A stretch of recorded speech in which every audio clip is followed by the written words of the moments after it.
She said I had a boyfriend, which was true.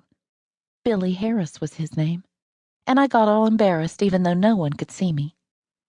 Then she told me he liked me too, which was not so true, since if you asked him, "Do you like Katie Nash?" he would have said, "Who?" I miss my aunts a lot. Since my mother died a couple of years ago, I never see them anymore. We used to go and visit for a week or so every summer. Rose was very prim and proper, but full of a warm love. When I used to stay there, my cousins and I washed up for bed at night in a dishpan at the kitchen sink, and Aunt Rose made sure we got our ears good. Ivory soap she used, those floating cakes bigger than a kid's whole hand. She made plain dinners, but they were the kind of food a person always enjoys.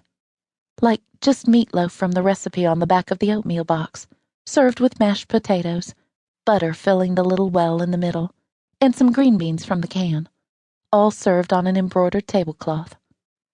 Her sheets smelled like outside, and everybody used to say you could eat from her kitchen floor. I used to think, why would you want to do that? And I would imagine my Uncle Harry sitting there, cross-legged, with his napkin tucked into his shirt, leaning over awkwardly to lift his scrambled eggs from the linoleum. Aunt Betty was a wild woman. That's what she called herself. She told me she was engaged to another man when my Uncle Jim proposed to her. She wore a lot of makeup and smoked constantly, and painted her fingernails and toenails blood red. She and my uncle were very social, and I never saw anyone look as glamorous as she did when they went out. She would wake up her children for a meteor shower or a good sunrise, and she was always asking them to tell her things they learned in school. She thought her children were wonderful. Every Sunday morning, she would make monkey bread, and there was always enough for everyone.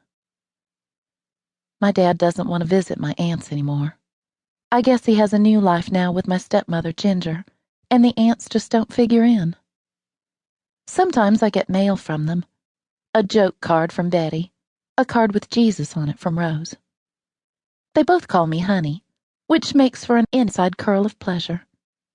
I thought I would always go and see them, every summer. Well, you never know what life will turn out to be.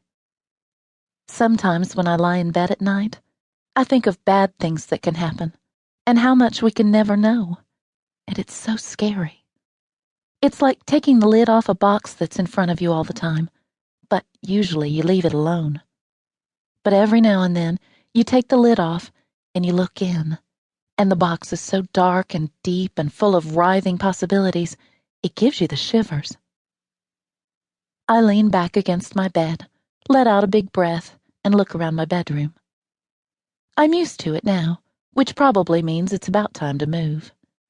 Every time I get used to something, it's time to leave it. "We have orders," my father will say. And that's that. We're on the way to wherever the army tells us to go. I like this room. It feels more private than any place I've ever had, situated the way it is at the end of the hall. If my sister Diane were still living with us, she would have gotten this room. She always got the best room.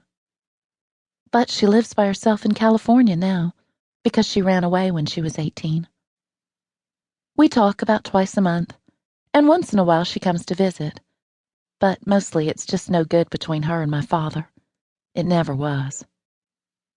My father was always fierce, but after my mother died, it seemed like he got a lot worse. And Diane finally just left. He never talks about it, but I know he is sorry. One thing my stepmother has done is to make my father a little softer, not so mean. It's odd. I think he loved my mother more, but he treats Ginger better. And I think I know why. It is because she is not as nice to him as my mother was. She pushes back sometimes. She draws a line and says, "Don't you cross this." Now you tell me why someone is nicer to the person who treats him worse. My favorite place in my room is my desk drawer. In it is a little figure of a bird all covered with jewels. I don't think they're real jewels, but maybe they are. It was given to me by a boy I did not know, for no reason. It was a while ago, just after my mother had died, and I was sitting